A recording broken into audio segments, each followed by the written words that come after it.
Hello humans, this is Mad Willie, and I have a video response that I'm putting up.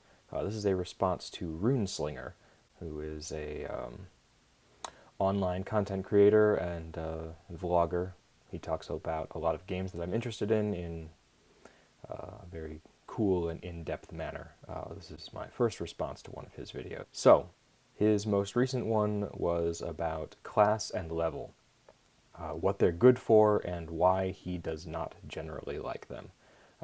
Not that he actively dislikes them, but that they are not his preferred method of character creation and advancement.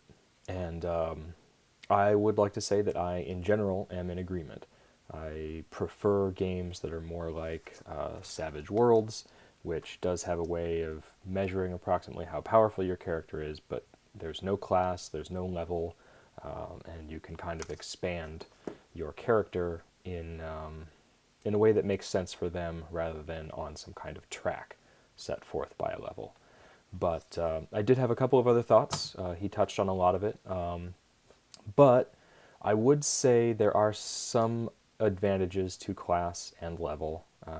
And one of those would be, I guess it depends on what perspective you're taking when you're coming into a role-playing game.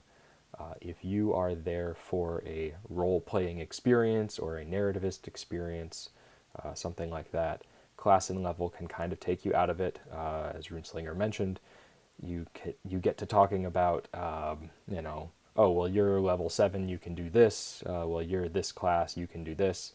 And you get defined more by a role and a number than by who your character is as a person. And to me, that is a tremendous disadvantage. But if you are coming into a game from a gamist perspective, class and level are pretty important.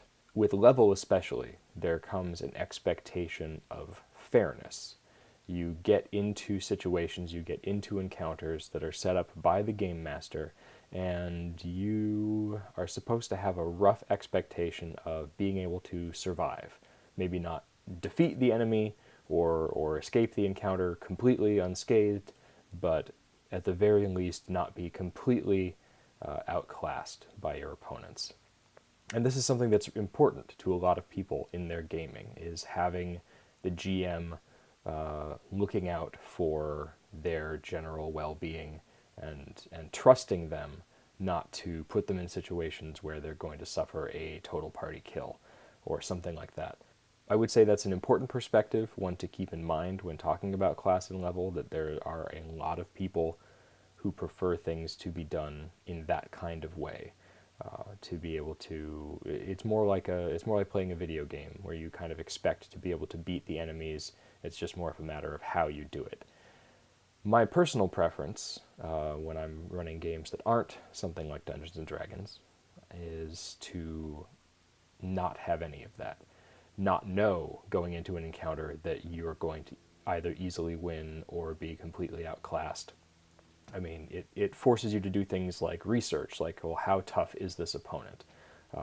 What are they capable of doing?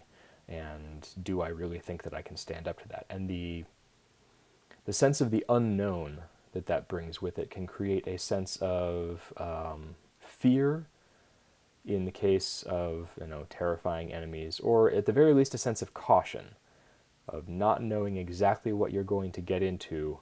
And if you don't want your character to die, maybe you should consider either sneaking or a diplomatic option before just rushing into any given fight. This works particularly well in systems that are a little more fatal.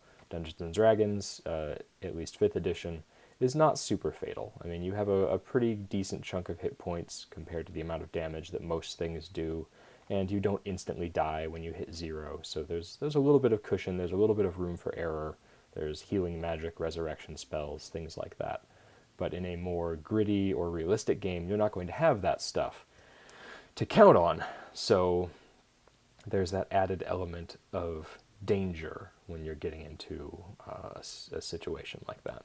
I guess one of the other advantages to class and level that you don't get in more freeform games is kind of a cultural shorthand.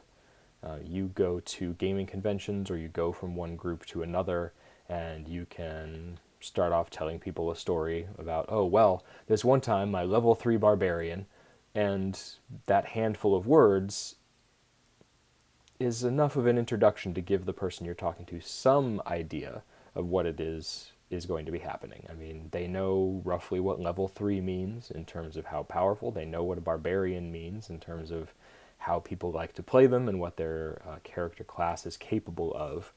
And it cuts out a lot of extra words and a lot of need for giving a full and in-depth backstory when talking to other people about your gaming experience.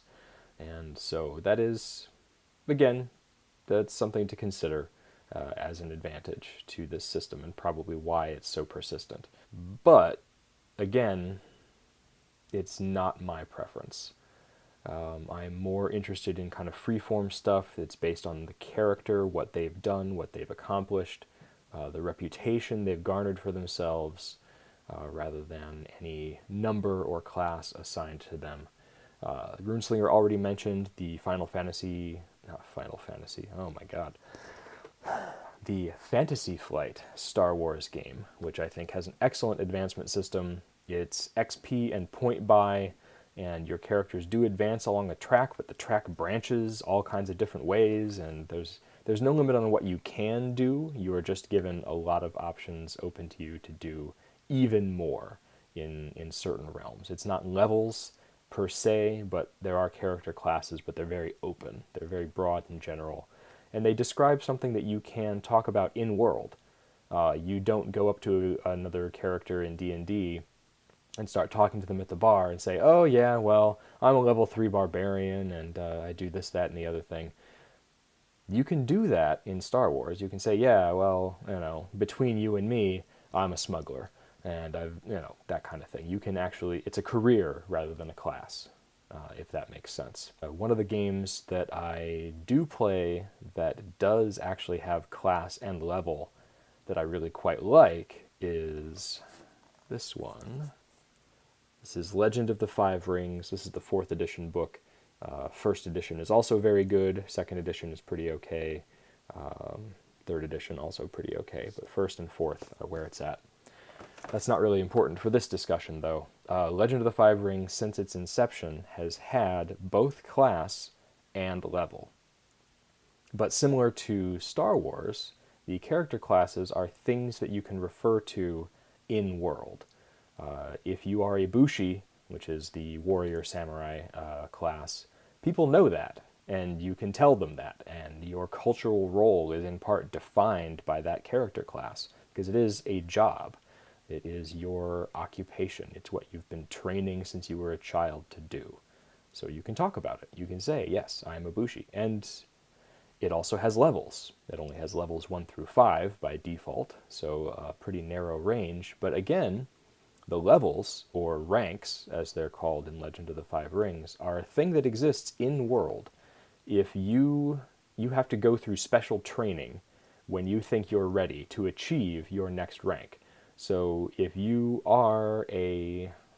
been working really hard and you feel that it is time to attempt the next test to move on up in the infrastructure of your dojo, you can tell your sensei that, yes, I am ready, and then you are given the test, and if you pass, congratulations, you are now a rank 3 Bushi. And you can tell people that.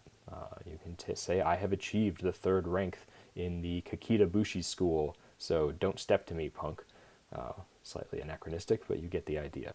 So this is class and level as part of the game world, and I feel that it's a good compromise. It's a way to be able to talk about these things using a cultural shorthand. It's a way to roughly measure fairness of experience, although fairness isn't really very important in L5R. You get in way over your head all the time, and it's great.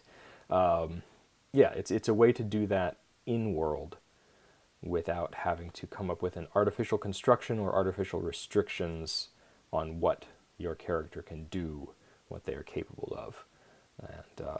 And it's only a rough approximate measure of how powerful you are. You could theoretically make a totally unbalanced character and never progress beyond rank 1, but be amazing at swordsmanship and defeat characters several ranks above you.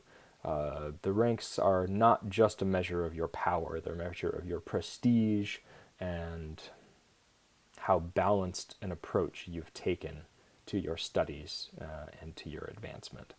So, I just want to take a quick moment to thank all of my patrons. You, and especially you, are awesome. Thank you so much for helping out. I would not be able to do these things without your help. So, stay tuned, and thank you so much. Till next time.